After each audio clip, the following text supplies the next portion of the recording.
Boa noite a todos, boa noite você que está em casa. É um prazer enorme estar aí com você.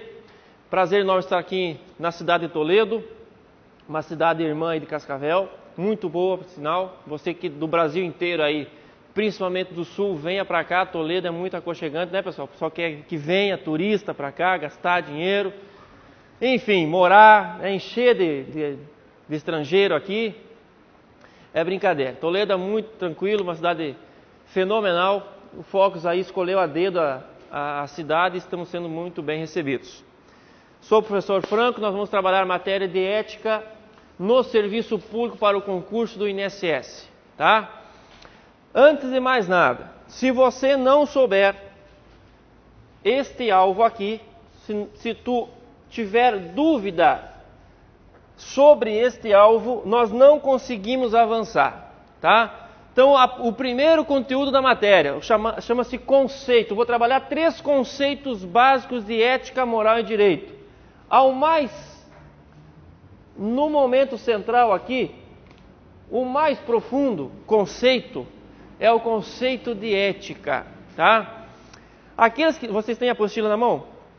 Aqueles que têm a apostila vão acompanhando a apostila. Eu doei essa apostilinha aí para o Focus. E mais ou menos a minha aula é voltada a estar ali transcrito na apostila, tá? Se tu dominar o conceito de ética, moral e direito, você consegue desdobrar todos os outros conteúdos. Vai aprender certinho o que é princípio, vai aprender as deveres e vedações, não vai ter problema em decifrar aí as 3 comissões de ética e principalmente a parte procedimental, tá? Mas o estudo desta matéria focado ao concurso público começa sabendo diferenciar o que é ética, o que é moral e o que é direito. Tá bueno, moçada? Ética é aquele conceito que a tua mãe te ensinou, que o teu pai te passou há muito tempo atrás, do que é certo ou errado. Se hoje você sabe, mesmo que lá no fundo, lá no inconsciente, o que é certo e o que é errado, é porque alguém te passou ou você mesmo observou isso na tua sociedade, tá? O conceito de certo e errado é o conceito de ética. É o que a sociedade que você vive conceitua como certo e errado, tá certo? Isso então é ética. Isso é ética, é diferenciar o certo do errado. Sabe quando você, lá nos teus 5 anos, lá nos seus 7 anos, lá nos seus 3 anos, o brinquedinho que estava em cima da mesa, ou o pote de sorvete que estava em cima da mesa, ou qualquer coisa que estava em cima da mesa, e você, na inocência da criança, iria colocar a mão, e o que a tua mãe e o teu pai fazia? O que é um ato instintivo da mãe? Não pegue o que não é teu, ou seja, não pegue o que é errado.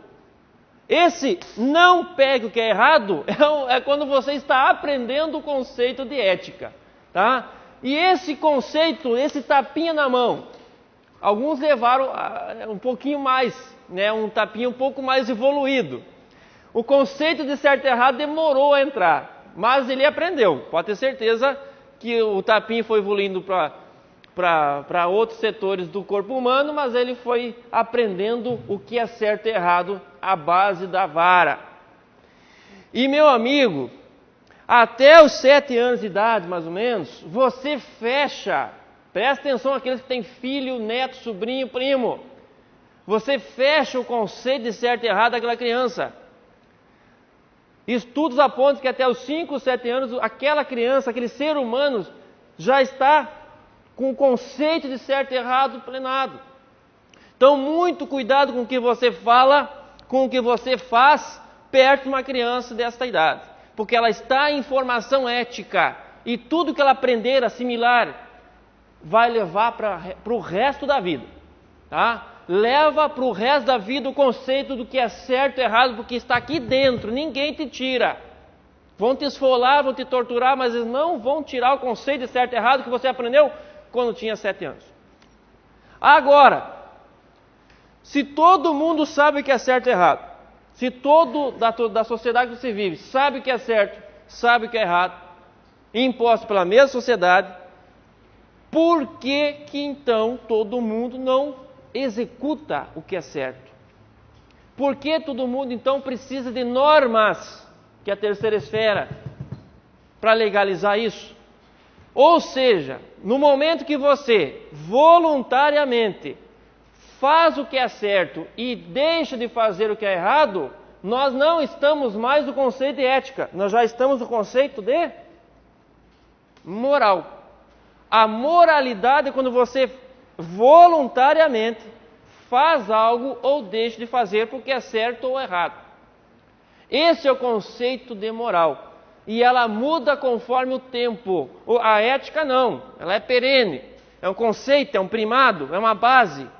No momento que você exterioriza o conceito de ética, aí nós estamos já falando de moral. Tá? Então, se toda a sociedade diz que sabe o certo e errado, que todo mundo aprendeu o que é certo e errado, e toda a sociedade faz voluntariamente o que é certo e abstém-se de fazer o que é errado, nós não precisaríamos dessa esfera aqui, que é a esfera mais externa, que é a esfera do direito, que é a esfera legalista. Mas como nós não vivemos num mundo de Alice, nós absolutamente não vivemos no mundo de Alice, onde todo mundo sabe o que é certo e errado, onde todo mundo faz o que é certo e errado, aí vem uma esfera e vincula. Você é obrigado a fazer aquilo porque a sociedade diz que é certo, ou você é obrigado a deixar de fazer porque aquela sociedade diz que é errado. Isso já é conceito de direito, porque aí você está sendo há uma coerção e não mais uma faculdade. Estamos entendidos? E aí, meu povo, nasce a lei, tá? E aí você já tem uma noção do nível cultural, no nível tradição que nós brasileiros estamos. Experimenta falar para um japonês e ele vai te perguntar a seguinte situação: brasileiro, é verdade que lá no Brasil tem uma lei obrigando, regulamentando o direito do idoso?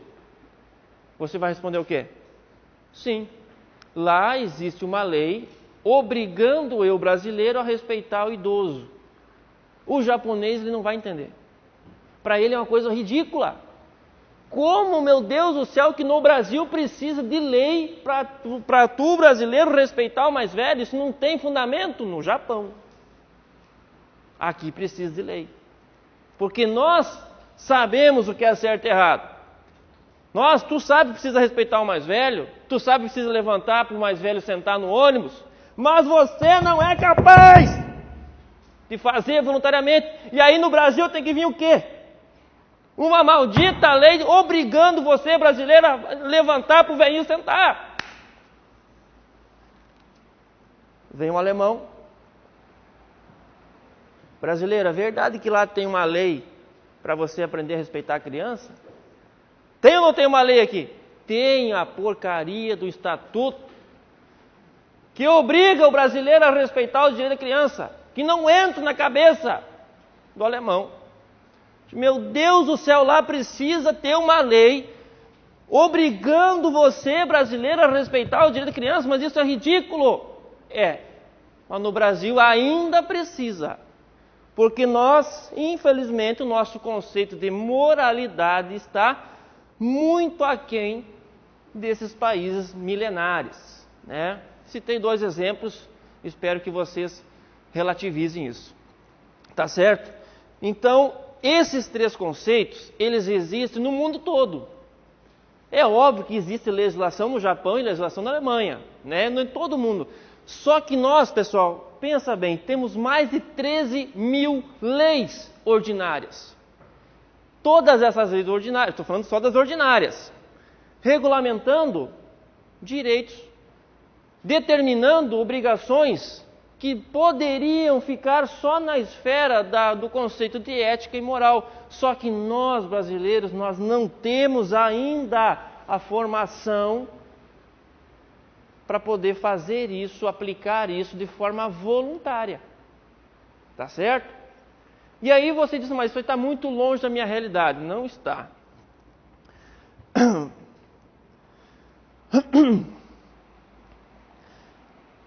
Um mesmo ato, uma mesma ação, ela pode refletir na esfera da ética, ela vai refletir na esfera da moralidade e ela poderá refletir na esfera do direito. Eu não estou dizendo para ti que toda a ação ilegal vai ser antiética. Presta atenção no que eu estou te falando. Nem toda ação ilegal que vai de encontro à lei, ela vai ser antiética. Tá? E a recíproca também é verdadeira. Eu posso ter uma ação antiética, porém legal. Eu posso agir conforme a ética e, pasmem, essa minha ação ser ilegal. Estamos entendidos?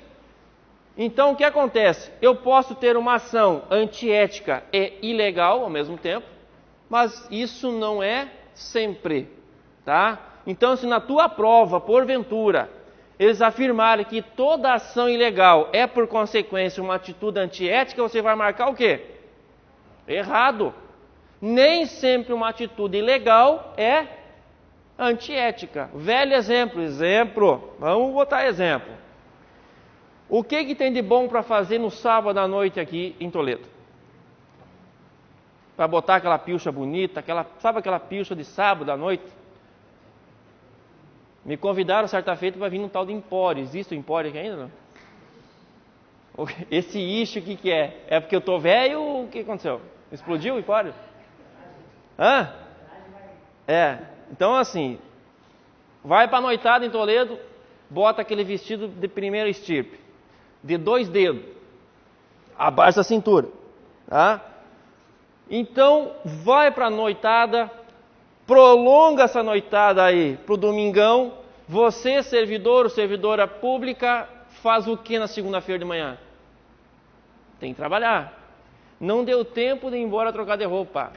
Te pergunto, existe um crime que pune você de chegar com roupas de sábado à noite para trabalhar na segunda-feira? É crime trabalhar de vestido? E sapato que eu não sei como que anda, com 1,5 palmo de altura? Não é crime, confere comigo. Não é crime chegar segunda-feira de manhã, às 8 horas da manhã, na agência do INSS, com o mesmo vestido que tu foi no Empório, no sábado à noite. Com a cara de panda ainda. Só que isso, apesar de não ser um ato ilegal, é antiético, porque contraria uma vedação do nosso Código de Ética, que você vai estudar daqui a pouquinho. Então eu posso ter uma atitude 100% legal, porém antiética, tá? E a recíproca é verdadeira. Eu posso ter uma ação ética, porém ilegal, tá? Então, toda vez que eles igualarem isto e trazer para você como forma de verdade, você marca errado. Isso é fato. Bom, eu entendi o conceito de ética, moral e direito. A ética, ela é conceito primado, ela perdura no tempo. A moral é quando você coloca na prática os conceitos éticos de forma voluntária. O que difere a moral do direito? Que aqui é voluntário, aqui é coercitivo. Matar é crime. Se eu não mato ninguém, eu estou fazendo o que é certo, mas porque eu estou obrigado a não matar. Tá bom? É assim que funciona. Se nós vivêssemos, repito, no mundo de Alice, não existiria essa terceira esfera. Mas como nós não vivemos, e não é só nós brasileiros, é o mundo inteiro, nós precisamos, infelizmente, de uma regulamentação que é imposto aí pela própria sociedade. Tá bom? Pessoal, o conceito, para finalizar ali, tá? O conceito de ética, ela é perene. O que é certo e errado na década de 50 vai ser certo e errado para você agora. Mas o que muda? O conceito de moral. De repente, aquela situação na década de 50 era imoral. Hoje não é mais. Exemplo. Digamos que na década de 50 a Globo já era Globo. Não era Globo, mas considere como se fosse. De agora até março vai acontecer o quê? Nas vinhetas antes do Jornal Nacional. Vai estar quem dançando na tua frente? A mulata globeleza. Pergunto, essa mulata globeleza, do jeito a qual se apresenta hoje, ela estaria na década de 50? Não, porque na década de 50 era errado e era na década de 50 considerado pela sociedade, então, um ato imoral. E na época também era crime. Imagina, atentado violentíssimo ao pudor. Hoje não é crime. Ou vamos prender a morena lá, que dançou pelado? Não, não é crime. E hoje também não é considerado imoral. Tanto que aparece no horário nobre, antes do Jornal Nacional, a mulata pelada dançando para você. No Brasil inteiro. Pergunta para o teu avô, para o teu pai, se aquilo ali é certo ou errado. Para ele vai morrer dizendo que é errado. Porque é um conceito ético. E para você que aprendeu também é errado. Só que para você, tanto faz. O conceito de moralidade mudou da época dele para nós. Estamos entendidos? Então gravem esses exemplos. E pelo amor do santo Deus, gravem o conceito de ética, moral e direito. Se você conseguir assimilar, aí nós conseguimos avançar aí nos demais princípios. 100%? Então, beleza. Uma outra matéria que costuma cair, além do conceito geral, né, é a matéria de cidadania. Ou seja, a ética voltada à cidadania. E aí vem um conceito desta palavrinha aqui de o que é ser cidadão. Tá? Ser cidadão difere e muito de país para país, de época para época. Tá? Ser cidadão em Roma, por exemplo, era um divisor de águas. Ou você era cidadão, ou você era escravo. Não tinha meio termo. Então, para cidadão de Roma, tudo, para escravo, nada. Ou seja, nós, obviamente, relativizamos esse conceito para hoje. E no Brasil, o que é ser cidadão? Grave, por favor.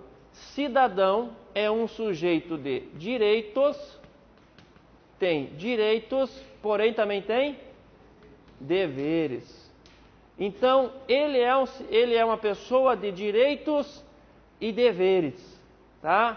O bom cidadão conhece seus direitos, exige-os, mas também conhece e aplica seus deveres. Um bom cidadão brasileiro não precisa de estatuto do idoso para levantar a bundona no ônibus para poder liberar uma pessoa mais velha que ele. Um bom cidadão brasileiro não precisa decorar o estatuto da criança e adolescente para poder respeitar os direitos da criança. Tá? Então, ele está ciente não só dos seus direitos, como dos seus deveres como cidadão. E aí nós vamos longe, né? Vamos discutir longe o que é direito do cidadão brasileiro e o que é dever deste mesmo cidadão. Não é objeto da aula, até porque a aula não é de direito constitucional. Tá? Só grave isso aqui. Quando eles vão perguntar algo sobre cidadania, a pergunta é ridícula de fácil. A pergunta é ridícula de fácil, ela vem nesse tom. Se você está sentado no ônibus aqui em Toledo, entra uma pessoa mais velha que você, aplicando conceitos de cidadania, os conceitos éticos na cidadania, o que você vai fazer? Levantar para esse cidadão sentar. São questões desse nível. E aí, meu amigo, sinceramente, se você errar uma questão dessa, é porque o teu conceito de ética, moral e direito não ficou bem gravado, tá? Ou seja, são questões de aplicação prática disso aqui no dia a dia. E isso aqui veio no teu edital, tá lá, ética voltada à cidadania, tá? Então, quando a questão for referente a isto, não te esqueça, é todos esses conceitos aplicados na prática. E aí você consegue resolver sem fórmula matemática, sem nada. Simplesmente vai dizer que vai levantar, vai ser um bom cidadão, vai educar a criança, vai respeitar o mais velho e assim por diante, blá, blá, blá, blá, blá. Tá? 100%? Então vamos que vamos. Bom, princípios. Antes de estudar princípios, tu precisa conhecer este bichinho aqui, ó. Decreto 1171. O decreto que traz para nós é conhecido como o Código de Conduta Ética do Servidor Público Federal, tá? Decreto 1171. Vai ser a tua Bíblia até o dia da prova. Esse decreto 1171, ele é dividido em 3 grandes etapas. Primeiro, antes mesmo de você conhecer, antes de tu conheceres os deveres e as vedações, vem o que nós chamamos de regras deontológicas. Não te preocupe com o nome feio, é facinho. Regras deontológicas. São regras básicas, primados maiores. Depois das tais regras deontológicas, vem um título só de deveres / vedações. Deveres / vedações. E por último, vou trocar de cor, vem uma partinha lá falando de comissão de ética. Tá? Dá para entender a letra ou não? Decreto 1171. Então a primeira orientação que ele vai te dar são das regras deontológicas, são primados maiores. A segunda parte vai ser quando nós vamos trabalhar deveres e vedações, uma noção do que é comissão de ética, tá? Isso aqui, pessoal, é o esqueleto do decreto 1171 que você conhece como Código de Conduta do Servidor Público Federal. Isto aqui, ó, que está acima desta linha, é conhecido como a parte geral do decreto. Ó, isto aqui é parte geral. O que é isso, Franco? Ficou tão bom esse decreto, como é um decreto federal, obviamente não se aplicaria a nível de estado e nível de município. É um decreto, tá?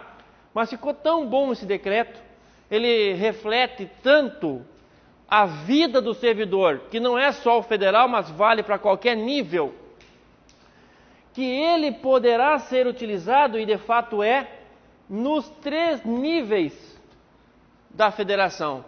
Então isso aqui eu posso aplicar a nível nacional, nível estadual e nível municipal. Inclusive, pode ser cobrado em concurso. Olha só, Cascavel, a Prefeitura de Cascavel, colocou no seu edital o Código de Ética, o Decreto 1171. E aí tu te pergunta, mas como que uma Prefeitura Municipal coloca no edital um decreto federal? Lei, tudo bem. Lei, tudo bem. Vai fazer um concurso que vai cobrar licitação, vai colocar lá Lei 8666. Agora, o decreto não. Só que Cascavel, Toledo e qualquer cidade do país pode cobrar no seu edital? Pode, desde que cobre a parte geral. Então, se você for fazer um concurso de Toledo, você tranquilamente poderá se deparar com o decreto 1171 no edital e com certeza eles irão colocar questões ou de regras deontológicas ou de deveres e vedações. Por quê? Porque a comissão de ética, ela é a parte específica. E como sendo parte específica, só pode se aplicar à união. Então aqui é parte específica. Cada um precisa ter a sua, tá? Infelizmente eu vejo municípios aí, não é só no Paraná, mas municípios que sequer têm comissão de ética. Não tem. Tem lá a comissão de licitação, tem uma comissão, quiçá, de PAD, mas não tem comissão de ética montada. E ela precisa ter, porque você vai verificar que todos precisarão ter uma comissão de ética formada.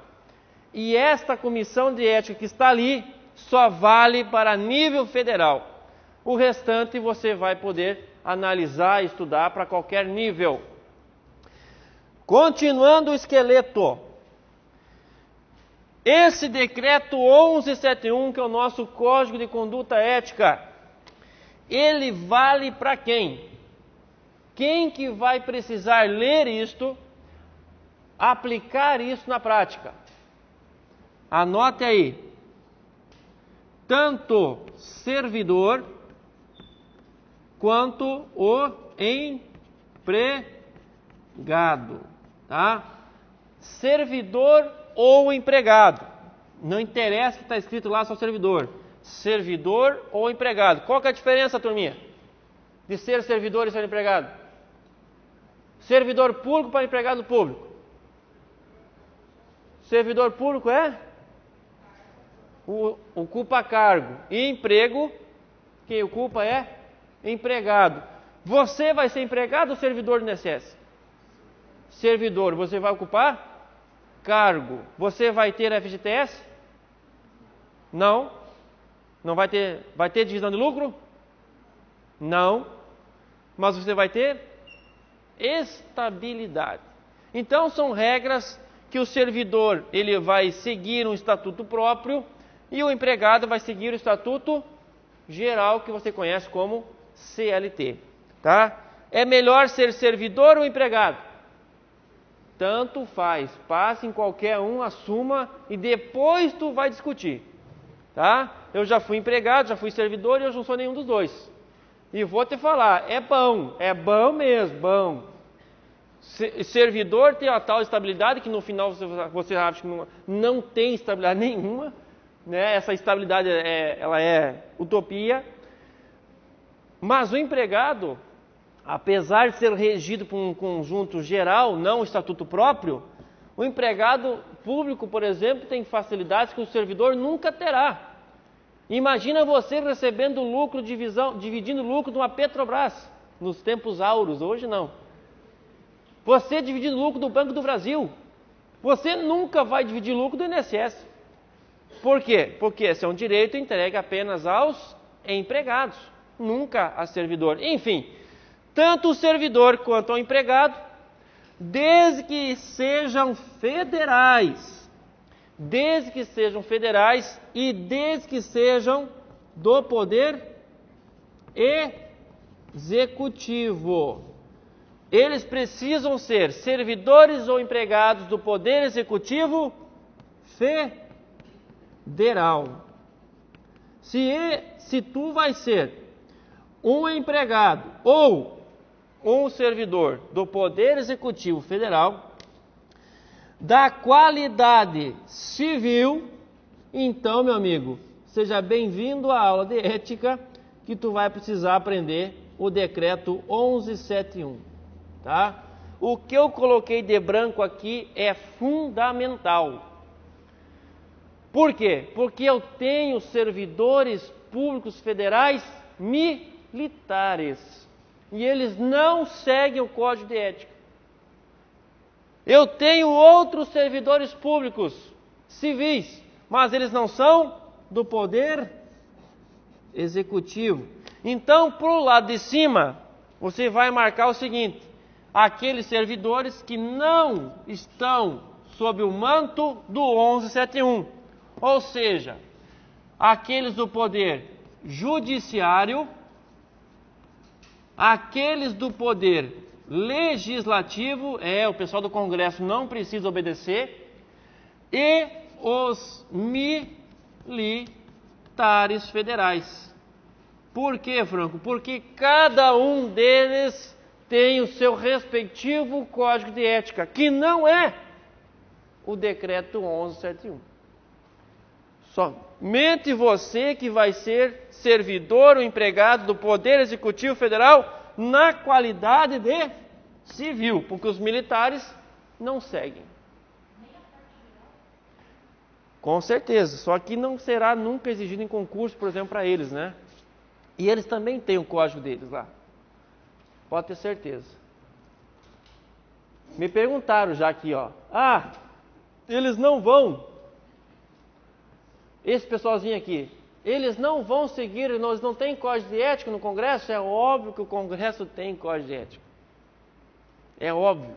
Só que não é esse. Esse aqui é do Poder Executivo. Tá? Eu já sei o que é conceito, eu já sei o que é ética, eu já sei o que é moral, eu já sei o que é direito.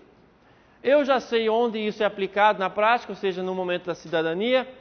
E eu já conheci o decreto 1171 e as suas 3 partes. A primeira e a segunda parte geral, a última é a parte específica. E principalmente quem precisa obedecer o código de ética e quem não precisa obedecer. Até aqui, pessoal, vocês já enfrentaram basicamente umas 10 ou 20 tipos de questão. Pode ter certeza. Umas 20 questões você já consegue matar aqui. Tá? Até aqui. Há dúvidas?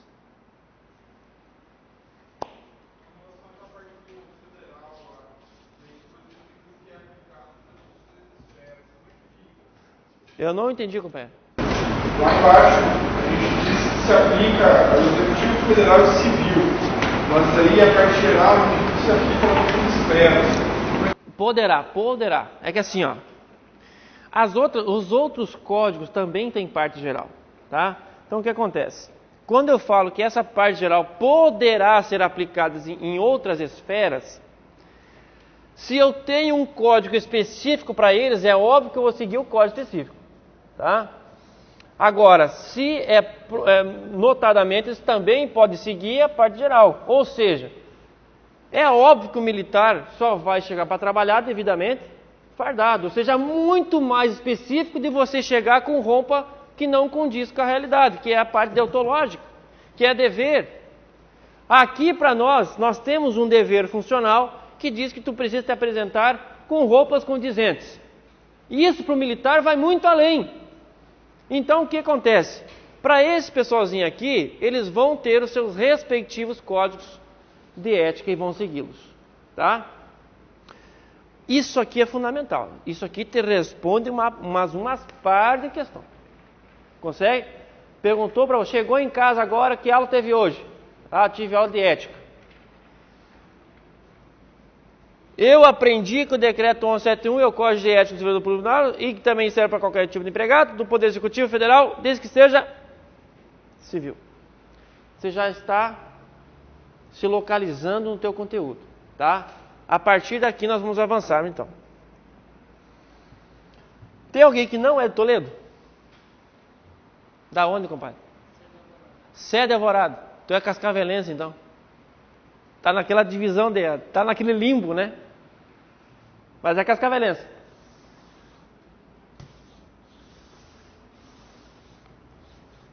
Tá bom. Avançamos. Regras deontológicas. Tu torce por Toledo ou torce por Cascavel?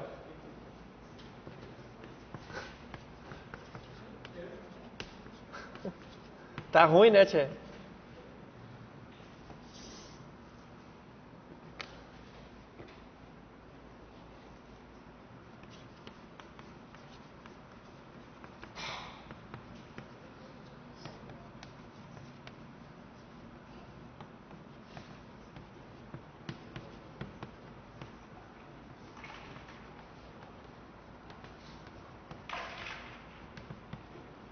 Perguntado se, você responde isso aqui para tua mãe. Imagina tu chegar em casa hoje, mãe, eu aprendi o que é regra deontológica. O que ela vai dizer? Vale a pena esse guri sair de cedo alvorada, de moto, e ir lá assistir uma aula do Fox, porque ele voltou aqui sabendo que é regra deontológica. Isso aqui, apesar do nome feio, não é nada mais ou menos que princípios, regras básicas ou primados maiores. Não é sequer um dever. É tão básico que não chega a ser um dever, é antes dele. Então nós temos ali, antes de começar a parte de deveres e vedações, umas 10 regrinhas básicas que é interessante você saber. Principalmente que muito tempo atrás a única coisa que se cobrava de ética era sobre comissão. Hoje não se cobra mais. Hoje, além de saber a comissão de ética, ela aplica a censura, aquela coisa toda, tu precisa dominar regra deontológica. Notadamente 3. São 3 regras deontológicas que eu tenho certeza absoluta que até você passar em concurso, você vai enfrentar em uma prova. 3 regrinhas. Nós vamos anotar aqui. Eu vou ler as regras, tentar explicar um pouquinho, mas quando chegar nas 3 que eu quero, nós vamos colocar no quadro. A primeira regra deontológica diz assim, ó. Cadê você? Aqui. A dignidade, o decoro, o zelo, a eficiência e a consciência dos princípios morais são primados maiores que devem nortear o servidor público, seja no exercício do cargo, função, fora dele. A primeira regra deontológica já está preparando você para uma das regras que vai ser colocada aqui. Você é servidor público somente quando está dentro do INSS? Sim ou não? Você é servidor público 24/7. Você, no momento que colocou o teu nome, você assinou a tua posse, você, a partir daquele momento, você não é mais o Tício da Silva, você é o Tício do INSS. Você é mévia do INSS. Você carrega na tua testa o teu órgão, a tua entidade. E a tua responsabilidade como cidadão eleva a potência 10. Porque não é mais o Tício da Silva. É o Tício do INSS que anda fazendo merda aí na rua. É a mévia do INSS que anda caindo nas valetas de bêbado. Então, no momento que você assume o compromisso de ser servidor público, a regra deontológica primeira diz assim: a dignidade, o decoro, o zelo, a eficiência e a consciência dos princípios morais são primados maiores que devem nortear o servidor público, seja no exercício do cargo ou fora dele. Tá? Aprenda isso. Já que refletirá o exercício da vocação do próprio poder estatal, seus atos, comportamentos e atitudes serão direcionados para a preservação da honra e da tradição dos serviços públicos. Aprenda isso desde agora. Erga a mão para o céu que tu está tendo essa aula agora. A minha geração de concurseiro nem sabe que existe código de ética.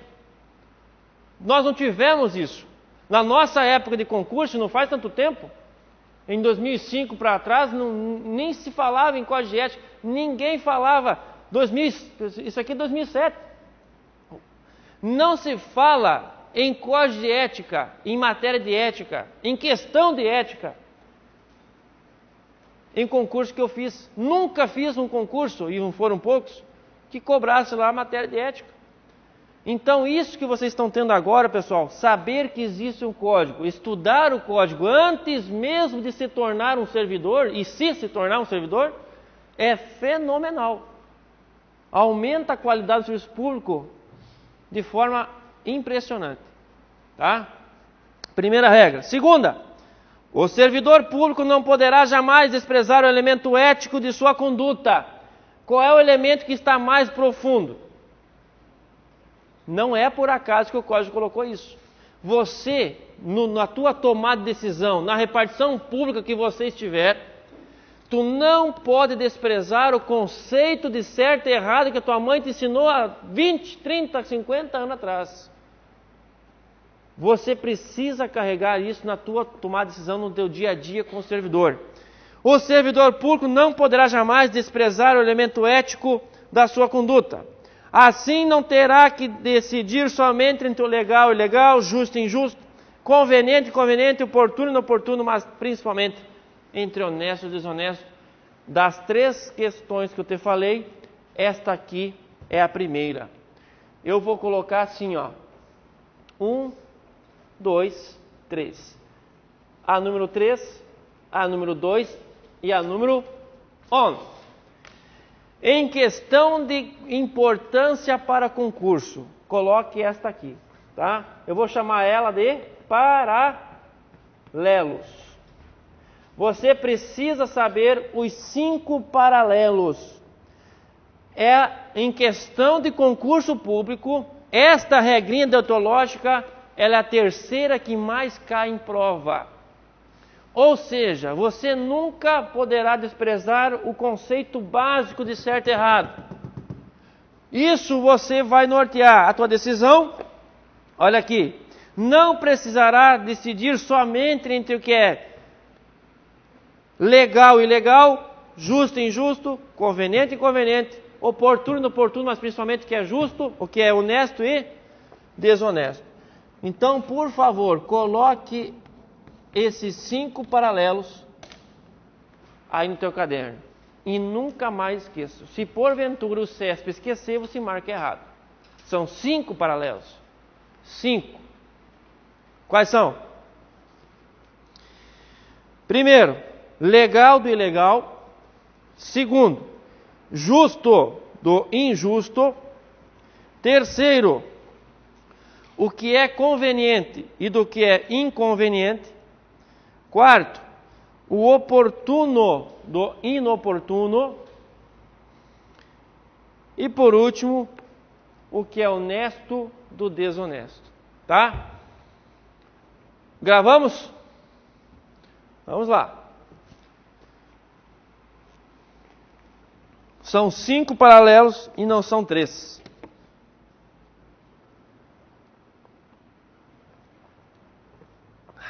Seguindo. A moralidade da administração pública não se limita à distinção entre o bem e o mal, devendo ser acrescida da ideia de que o fim é sempre o bem comum. O equilíbrio entre a legalidade e a finalidade da conduta do servidor público é que poderá consolidar a moralidade do ato administrativo. Não entendi nada, então beleza. Diz para mim quais são os 5 requisitos do ato. 5 requisitos do ato administrativo. Competência, finalidade, forma.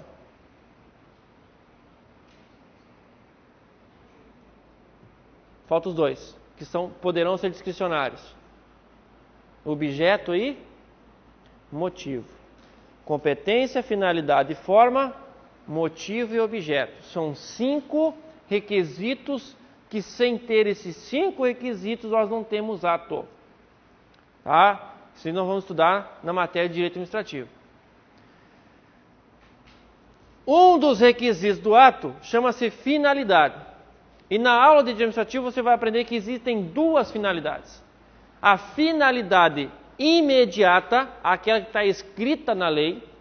Todo ato administrativo tem 2 finalidades. Aquela que está escrita na lei, que você vai chamar ela de finalidade imediata, e a finalidade mediata, longa, que está atrás da lei, que é sempre alcançar o interesse público. Um ato pode estar com a finalidade imediata prevista, mas ela também precisa alcançar sempre o interesse público. E o que diz essa regra deontológica? Servidor de DSS, não adianta você fazer ato, praticar ato 100% legal. Sabe aqueles cavalos que andam assim, ó, só na legalidade? Não adianta você praticar e andar simplesmente na legalidade, porque a tua conduta não basta ser legal, ela precisa ser ética. E o que une isto aqui e isto aqui é isto aqui. É isso que está escrito ali. Ou seja, você aplicar aquele ato conforme a legislação, só vai ter fundamento se você conseguir aquilo de forma certa. E aí nós teremos o conjunto, e você está agindo além de legal, além de estar agindo conforme a lei, está agindo com moralidade. É isso que você acabou de ouvir. O equilíbrio entre a legalidade e a finalidade na conduta do servidor é que poderá consolidar a moralidade no ato administrativo. Então não basta simplesmente seguir lei. E vocês, quando vocês entrarem no INSS, eu já estive lá, quando vocês entrarem no INSS, vocês simplesmente vão ser atordoados de tanta instrução normativa que tem dentro daquela autarquia. Além de estudar tudo sobre legislação federal, na parte de previdência, você estuda tudo tudo o que o órgão entende, a entidade entende, que estão previstas na instrução normativa. Então a parte legal eu não me preocupo, mas você precisa, além de aplicar a legalidade, tentar ser o mais correto, o mais certo possível, sempre com ao alcance da finalidade imediata, interesse público, tá? Eu faço, pessoal, uma observação que não fica adstrito somente ao INSS, mas ela vale para todo e qualquer órgão ou entidade. No momento que você senta aqui, para uma noite, um dia, uma madrugada, não sei que hora tu está estudando, lendo essa aula, ouvindo essa aula, e você se propõe a fazer um concurso e se tornar um servidor público, você será de fato um servidor público. Você ganha para isso, você vai perceber ali.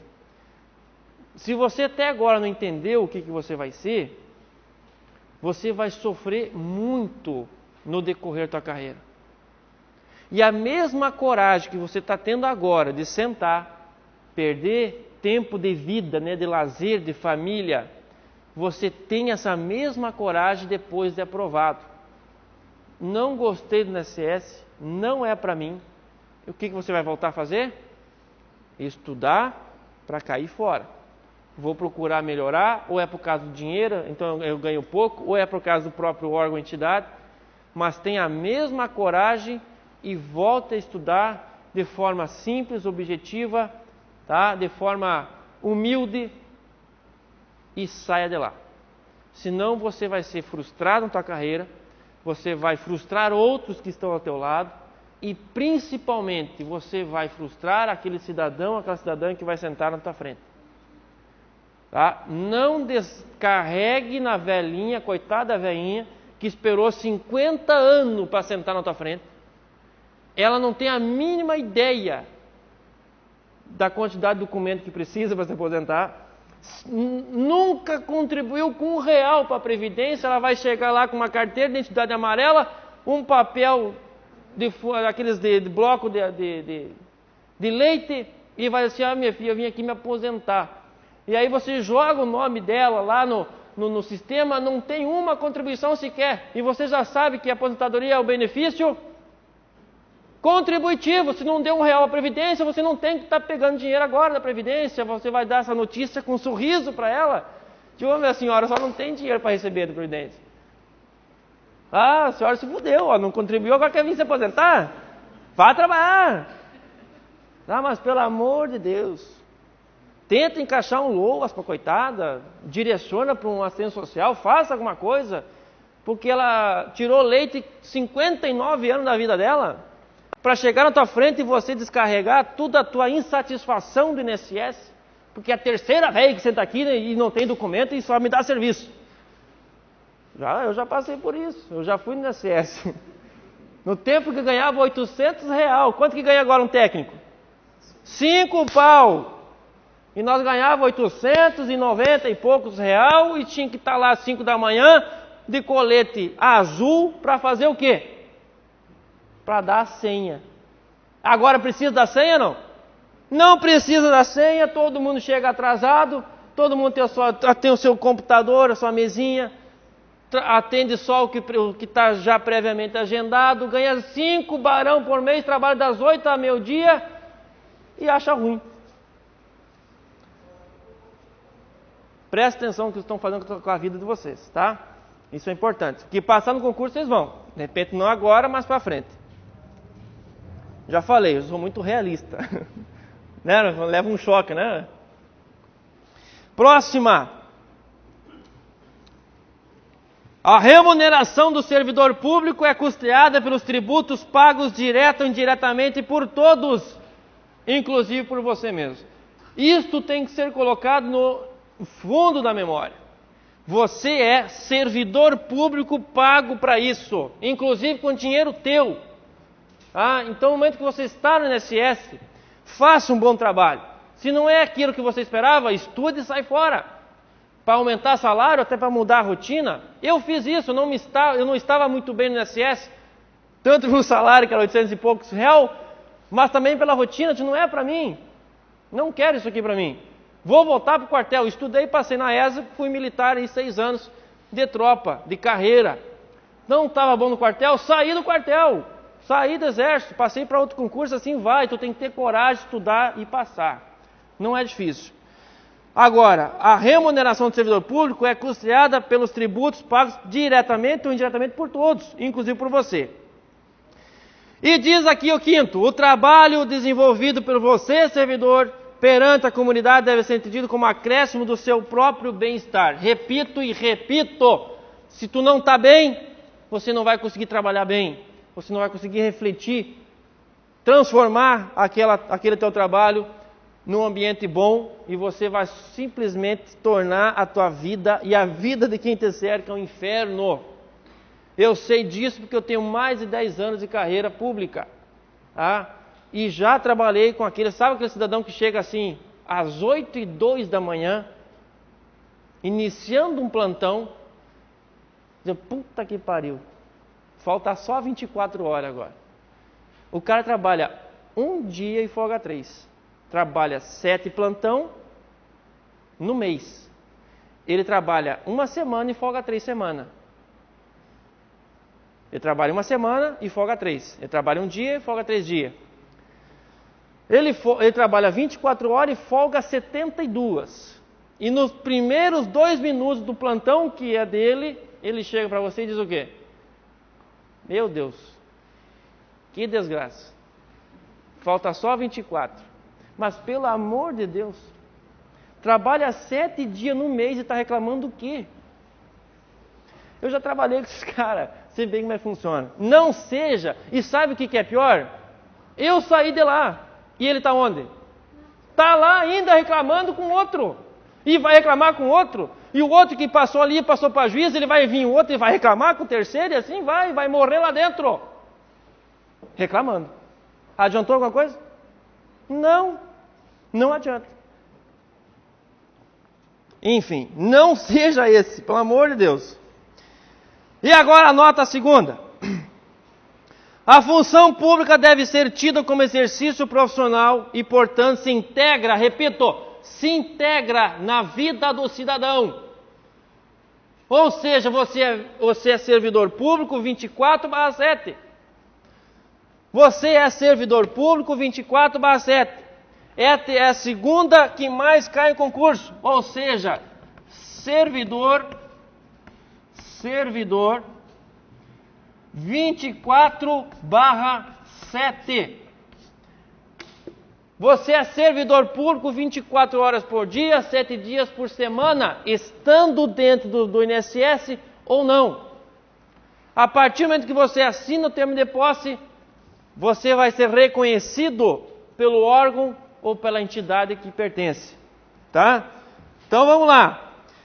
Os fatos e atos verificados na conduta do dia a dia em sua vida privada poderão acrescer ou diminuir a sua vida funcional. Então, na análise do estágio probatório, na análise funcional que você vai ter, não vai simplesmente enquadrar você como o teu trabalho profissional. Lá vai estar toda a tua conduta social e profissional. Então não adianta você atender o pessoal bem, das 8 às 2, cumprir o expediente, bater recorde de atendimento, se você sai dali de segunda a sexta, todo dia, no primeiro boteco, enche a cara até as 8 da noite e não consegue chegar em casa de bêbado. Tudo que tu fizeres fora da tua vida funcional irá acrescer ou diminuir a tua vida funcional.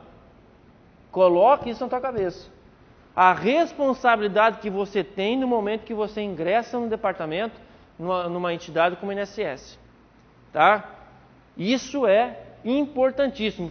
Tão importante que é a segunda questão que mais cai em prova. Tá? A regra deontológica do servidor 24/7. Tá vendo? Dúvidas? Vamos lá. Toda pessoa tem direito à verdade. Isso aqui é ridículo, mas vamos lá. O servidor não pode omiti-la ou falseá-la, ainda que contrária aos interesses da própria pessoa interessada ou da instituição pública. Eu já vi questão assim. O servidor público não pode mentir, não pode omitir a verdade, salvo em benefício da própria administração. Certo ou errado? Pelo amor de Deus. Você, servidor, não pode mentir, não pode omitir a verdade em qualquer momento. Seja em favor do servidor, seja em favor do cidadão e seja em favor do governo. Você não pode mentir, todos têm direito à verdade. Você não pode omitir ou falseá-la, tá? A cortesia, a boa vontade, o cuidado e o tempo dedicado ao serviço público caracterizam o esforço pela disciplina. A mais, diz assim: deixar o servidor público qualquer pessoa à espera de solução que compete ao setor que exerça suas funções, permitindo a formação de longas filas. Quando o assunto for regra deontológica, a possibilidade deles cobrarem fila é enorme, é gigante. E eu não admito você errar uma questão dessa. Não admito. Tá? Diz assim, ó. Quando o assunto for fila, o que vai cair para mim? Esta fila é, ao mesmo tempo, 3 coisas. Ela é uma atitude antiética? Sim ou não? É. Então coloca assim. É antiética. Formação de longas filas é uma atitude antiética. Tá? Além de ser antiética, é o quê? É desumana. Tá? É desumana. Além de a formação de longas filas, além de ser uma atitude antiética, é uma atitude desumana, gera grave dano moral. Então, gera dano moral. E a partir de então, eles começam a brincar contigo. A banca começa a brincar e começa a me deixar nervoso. Porque eles fazem, é um prato cheio para a banca. A banca olha para a fila como um prato assim que eles podem servir quantas vezes eles quiserem, porque eles não vão errar. Eles podem colocar a seguinte afirmação: a fila é uma regra deontológica, a formação de longas filas é uma atitude antiética, desumana e gera grave dano moral. Certo ou errado? Certo ou errado? Certo. A formação de longas filas não chega a ser uma atitude antiética. Certo ou errado? A formação de longas filas é uma atitude antiética, porém não é desumana. Certo ou errado? A formação de longas filas é uma atitude antiética, desumana, mas não causa dano moral. Certo ou errado? E eles ficam brincando com vocês. E aí você vai lá e me erra uma questão de fila, que é a questão que mais cai de ética.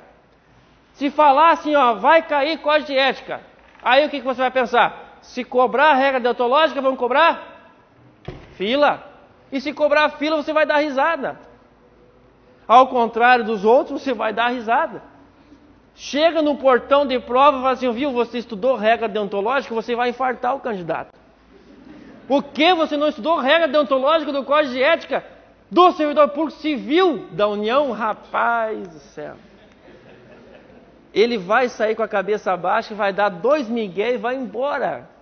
Porque não tem a mínima ideia do que é regra deontológica de Código de Ética. E vocês viram, mas dentro da regra deontológica, eles podem cobrar servidor 24/7, eles vão cobrar os 5 paralelos, vão cobrar fila.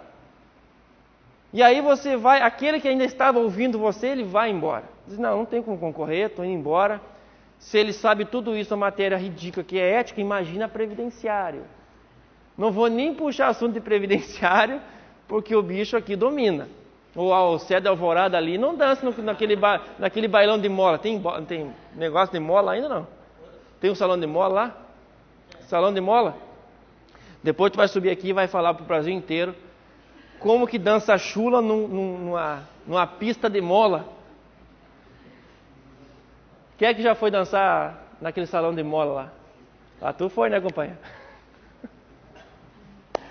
Vale a pena ou não? É bom, né, tio? Deus, vai dar umas arranca-faca lá, medonha, volta e meia. Como é que ficou a regra deontológica? Tranquilo? Finalizamos então a regra deontológica. Só tenho 2 coisinhas para falar e diz assim: o servidor deve prestar toda a sua atenção a ordens sublime, ordens legais. Ordem manifestamente ilegal, você obviamente não vai obedecer, tá? Toda ausência injustificada do servidor no seu local de trabalho é fator de desmoralização do serviço público. Então não vá tomar cafezinho e suma. Você tem que trabalhar, cidadão. Não vá tomar cafezinho lá 10 horas da manhã e fica até as 3 da tarde. E é isso aí. Eu quero simplesmente que você saia por essa porta, que você desligue essa sua aula de hoje, e quando você lembrar da aula de ética, você vai lembrar do alvo e você vai lembrar das regras deontológicas. Falou de regra deontológica, o que você obrigatoriamente vai lembrar? De baixo para cima. Os 5 paralelos, que eu não sei qual, mas só sei que são 5 paralelos. Calma, você vai lembrar deles. São os 5 paralelos, servidor 24/7 e a maldita fila. Tá? Então, obviamente, em algum momento você vai fazer questão de ética, eles vão cobrar regras deontológicas, eu te juro que se eles cobrarem regras deontológicas, você vai resolver essas 3 questões aqui. São as regras que mais caem em prova. Tá? E se você dominá-las, não te preocupe com regras deontológicas, manda vir que mata no peito. Estamos entendidos? Podemos avançar? Então tá bom. Para finalizar a primeira parte da aula, nós só vamos encerrar ali a questão dos deveres e vedações. Vou passar uma regrinha básica.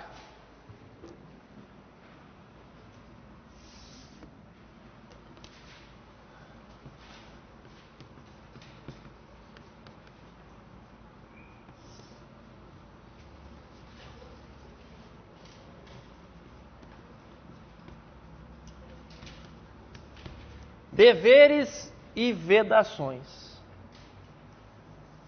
Tá? Deveres e vedações. Existe uma diferença básica entre dever e vedação. Mas antes de você estudar a diferença, eu quero que tu aprenda o que eles têm de igual. Tá? Tanto o dever quanto a vedação é uma obrigação. Uma obrigação de fazer, e nós estamos diante então de um dever, uma obrigação de fazer alguma coisa ou uma obrigação de não fazer determinada situação, tá? Mas uma coisa não se discute, tanto dever quanto vedação é uma obrigação. Ou vai ser uma obrigação de fazer, e nós estamos diante do dever, ou uma obrigação de não fazer, e aí tu está diante de uma vedação. Vamos lá. Parece ridículo, mas você responde 80% das questões de direito de dever e vedação nesta regra aqui. Isso aqui é uma fórmula, tá? Se você está com a apostila, tu vai perceber lá que tem um rol desse tamanho de dever e um rol desse tamanho de vedação. A pergunta que não quer calar: professor, precisa ler, decorar todo esse rol? Você vai ter a seguinte resposta: não. Não precisa decorar o que é dever e não precisa decorar o que é vedação. Se você aprender a regrinha, quando você ler na prova, você vai enquadrar aquilo ali é um dever ou uma vedação. Quem já leu o rol de dever e vedação aqui?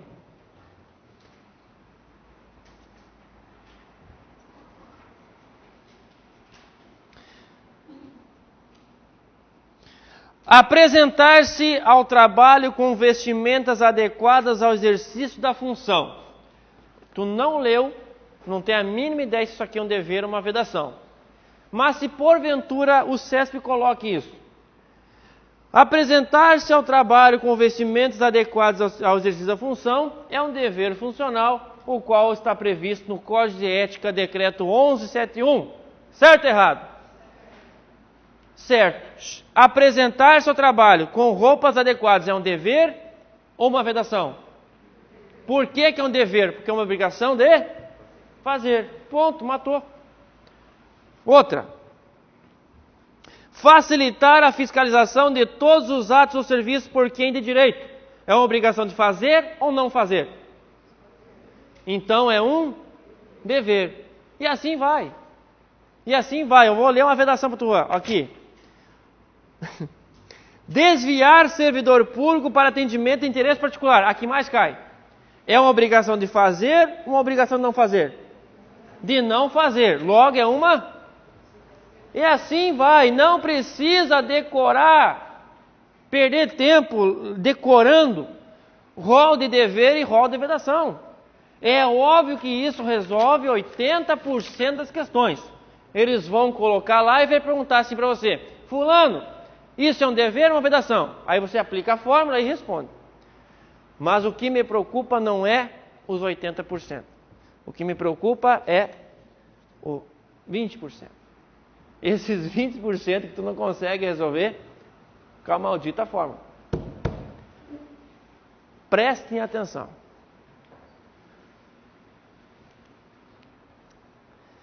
Mohamed, servidor público no INSS.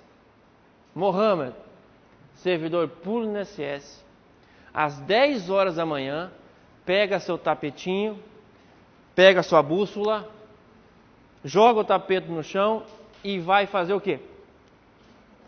Orar para Meca. Mohamed vai exercer seu direito constitucional e vai parar o atendimento, inclusive, e vai orar no seu respectivo horário, 10 horas da manhã. A sua segunda oração. A pergunta é: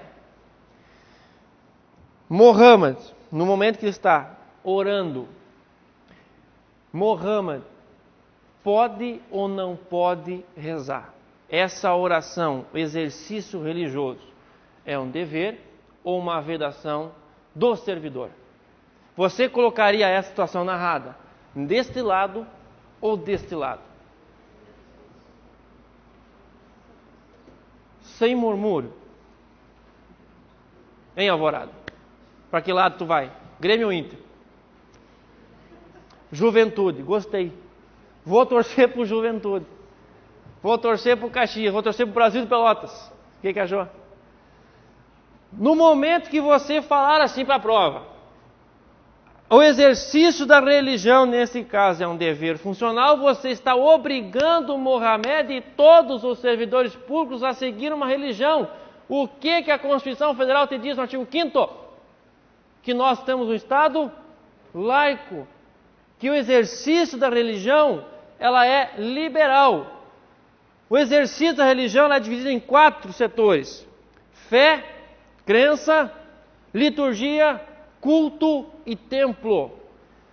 Fora isso aqui, a fé, que ela é interna, ela é ilimitada. Você pode crer em tudo e ao mesmo tempo pode crer em nada. O nosso Estado é laico, não tem religião oficial.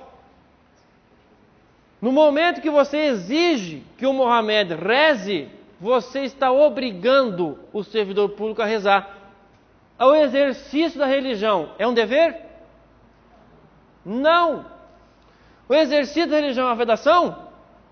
Pior ainda, como que um decreto do presidencial vai ir de encontro à Constituição, meu povo? Então o que eu acabei de narrar para você é uma questão que faz parte dos 20% que não entra na fórmula. E tu tem que ter o tato, aquele tato que só o concurseiro tem, de falar assim, ó, viu? Isso aqui não é dever e também não é vedação. O exercício regulamentar do direito religioso na repartição pública não é dever e muito menos vedação funcional. Preste atenção no que tu está fazendo, tá? Então é o que eu falei para ti, o que me preocupa não é os 80% que eles vão copiar e colar e vão dizer assim para você, viu, falando, isso aqui é um dever ou uma vedação? Isso aqui tu vai resolver tranquilo, vai aplicar a fórmula, vai sair de lá feliz. E quando o Mohamed cair para você, vai fazer o quê? Vai obrigar o Mohamed a rezar ou vai proibi-lo? Nenhum e nem outro. Tá? Outro exemplo, que é mais complicado ainda. No momento que você, servidor público, o outro, fere um princípio constitucional da legalidade, da impessoalidade, da publicidade, você fere um princípio aplicado na administração pública. Aquilo ali é um dever ou é uma vedação? Aquilo ali, pessoal, chama-se ato de improbidade administrativa previsto no artigo 11 da Lei 8.429. Totalmente fora do decreto 1171. Não faz parte do decreto 1171.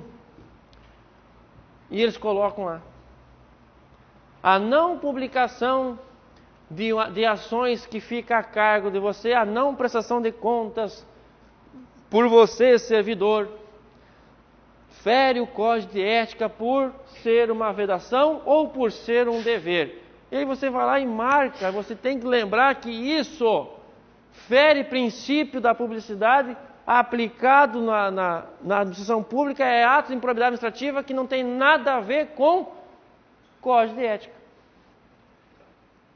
É esse tipo de questão dos 20% que me preocupa.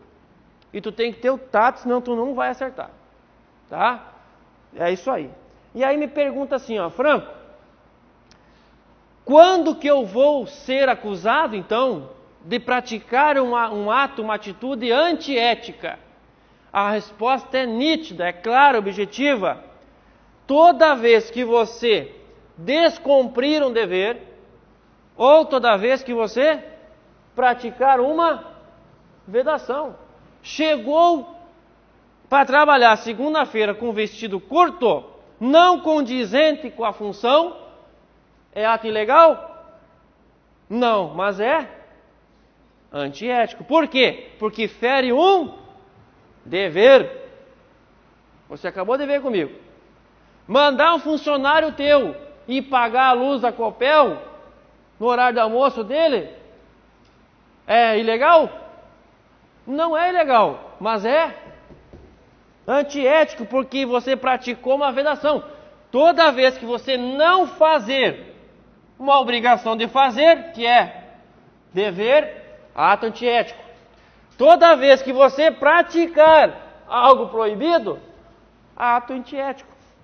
Então o rol de dever e o rol de vedação Isto aqui, pessoal, é o que gera a atitude antiética, tá? Se perguntar para você quando que eu vou poder ser responsabilizado por uma atitude antiética, toda vez que desobedecer um dever ou praticar uma vedação. Estamos entendidos? Mais ou menos? É importante ler o rol?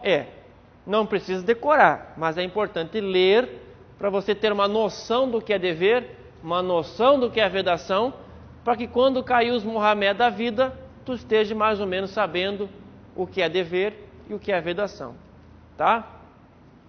E agora sim, para finalizar a primeira parte, falaremos um pouquinho só da comissão de ética. A comissão de ética é um assunto que eu vou trabalhar muito no segundo tempo. É um assunto que nós vamos aí esgotar praticamente no segundo tempo, porque o decreto 1171 não trouxe todas as diretrizes da comissão de ética. Aí veio o decreto 6029, que vai trabalhar os procedimentos da comissão de ética, e é lá que nós vamos com certeza afinar este assunto. Mas o que cai de comissão de ética dentro ainda do decreto 1171? É isto aqui, ó. Primeiro, onde que eu vou ter que criar uma comissão de ética? Aí você responde, tá? Onde que eu vou criar? Em toda a administração pública, seja ela direta ou indireta, desde que ela seja federal, tá? Onde? A administração pública direta ou indireta, desde que ela seja federal. E também nas chamadas terceirizações, nas terceirizadas. Bom, vamos colocar assim, né? Entre guampinha, que é basicamente aquela empresa privada que entra aí para prestar um serviço público através de uma concessão, né? As concessionárias também precisam ter aí uma comissão de ética. Outra pergunta que eles vão te fazer: esta comissão de ética, qual é a finalidade dela? Finalidade. Primeiro, a principal finalidade de uma comissão de ética do INSS da vida é orientar você sobre o código. A principal função dela é orientação sobre a matéria de ética. E é impressionante a inércia dentro do órgão público, da entidade pública, das comissões de ética sobre essa situação aqui. A primeira finalidade, a principal finalidade da comissão é orientar vocês. É dizer o que pode e o que não pode fazer. É mandar você ler o código, falar que ele existe, tentar cobrar de você no dia a dia que seja aplicado o código na repartição. Se isso não acontecer, sabe o que vai acontecer? A aplicação da única sanção possível. Qual é?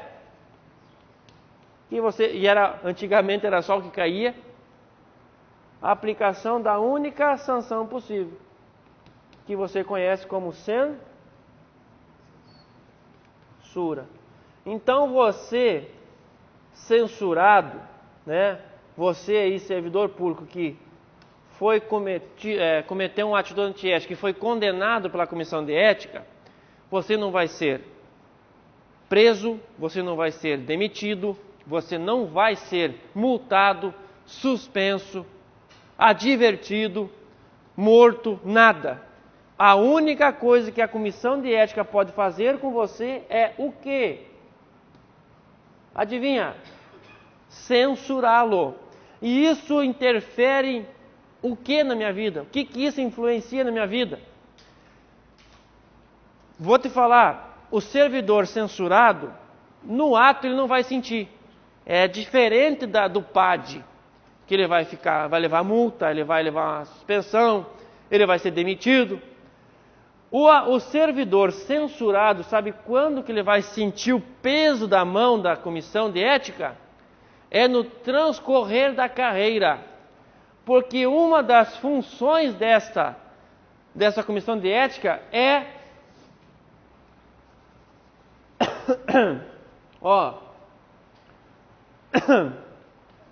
responder. Vou colocar aqui, RH, tá? Responder os recursos humanos da entidade sobre o comportamento ético do servidor. Muito bem, Franco.